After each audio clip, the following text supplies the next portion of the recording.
Свети Георги е може би най-обичаният светец сред българите. И това е така от векове.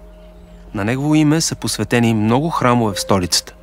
Включително и най-старият – ротондата Свети Георги, построена още през IV век. Под покровителството на светеца Войн е основан и Кремиковският манастир. Свети великомъченик Георги Победоносец, съществена част от комплекса Софийска Мала Света гора.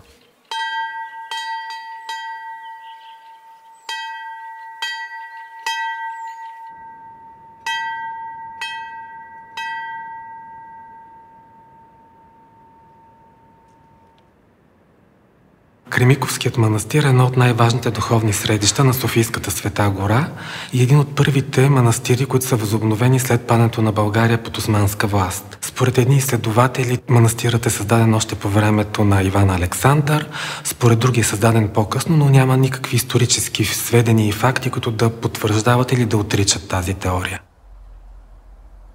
При установяването си по българските земи, османците дават известни правомощия на част от болярите в Софийско. Някои от тях запазват титлите си и стават част от военната администрация.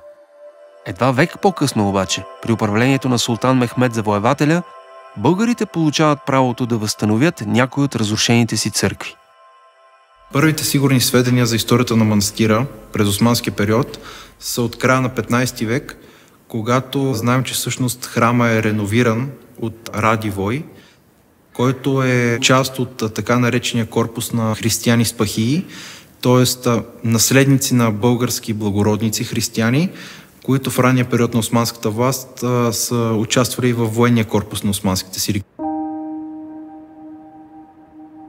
Така в 1493 година спахията Радивой, подпомогнат от софийския митрополит Йоан Калевит, преизградил Кремиковската църква в чест на светеца Свети Георги Победоносец. Той посветил построяването и украсяването на храма на двете си деца, вероятно покосени от чумната епидемия, разразила се по това време в Софийско. Една от най-интересните сцени в стенописите на Кремиковския манастир, това е ктитурския портрет. Интересното в тази композиция е това, че двете деца на Радивой са починали и това е изобразено в тяхната иконография. По времето на митрополит Калевит, Кремиковският манастир става един своеобразен център на Софийската Света гора или нещо като главен манастир, като лавра на Софийската Света гора. Това го виждаме и по великолепната украса на стенописите, които са едни от най-добрите в цялата Софийска Света гора, и с самото посвещение на манастира, именно посветен на Свети Георги, тази връзка с Софийската катедрала, чието предстоятел е митрополитът Калевит и чиято композиция виждаме именно тук в ктитурският портрет на Кремиковският манастир.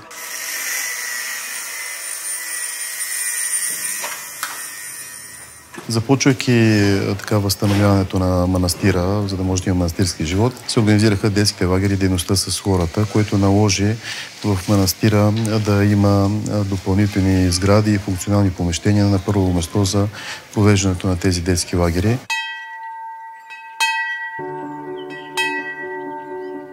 Всяка седмица от началото на юли до началото на септември в манастира пристига по една лагерна смяна. Децата на възраст между 5 и 16 години се учат на основите на християнството – катехизис, църковно пеене, рисуване на икони.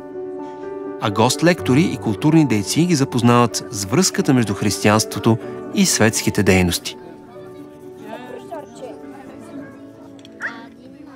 Още от първия детски православен лагер, който се проведе, когато аз бях на 9 години, а брат ми на 3, и двамата останахме тук в манастира. Приветстваме се. Отче наш, който си на небесата, да се свети Твоето име. Отдавна спрях да съм лагерник, но пък за сметка на това имам удоволствието да идвам и да помагам като помощник възпитател на лагерите, за да мога да дам тази искра, която аз получих на други деца, които всъщност, когато пораснат да станат и те възпитатели, са причастни към дейността на манастира, не само, но и на църквата въобще. Амин.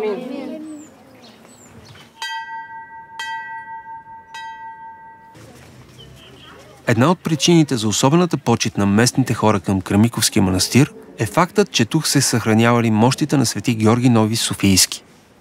Роденият в Кратово Георги от малък живее в София и се прославя като изкусен златар и красив юноша. Заради преданата си вяра той е изгорен от османците едва 18 годишен, на 11 февруари 1515 година. Според предание, мощите на светеца са намерени от овчар в пепелта, белязани от светлината на звезда. Овчарят прибрал светинята и я пазил 30 години. Една нощ му се присънил свети Георги Победоносец, който му заръчал да ги занесе в Кремиковския манастир.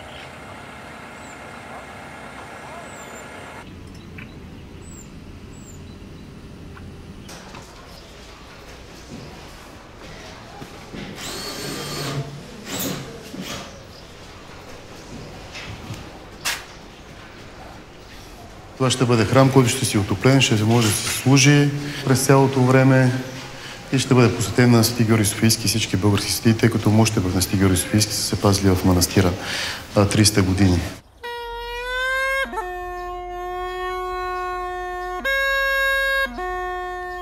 Благодарение на родолюбиви дарители и продуктите от стопанството, манастирът е поддържан в добро състояние. Отворен е всекидневно за многобройните посетители от Кремиковци, околните села и столицата. Миряните са привлечени от грижливо поддържаните средновековни стенописи на църквата, от красивата природа и възможността да си закупят натурални мед и млечни продукти. А на храмовия празник, 6 май, празнично шествие обикаля манастира и слиза до построената в близост сцена. Там фолклорен фестивал събира ежегодно участници от различни страни.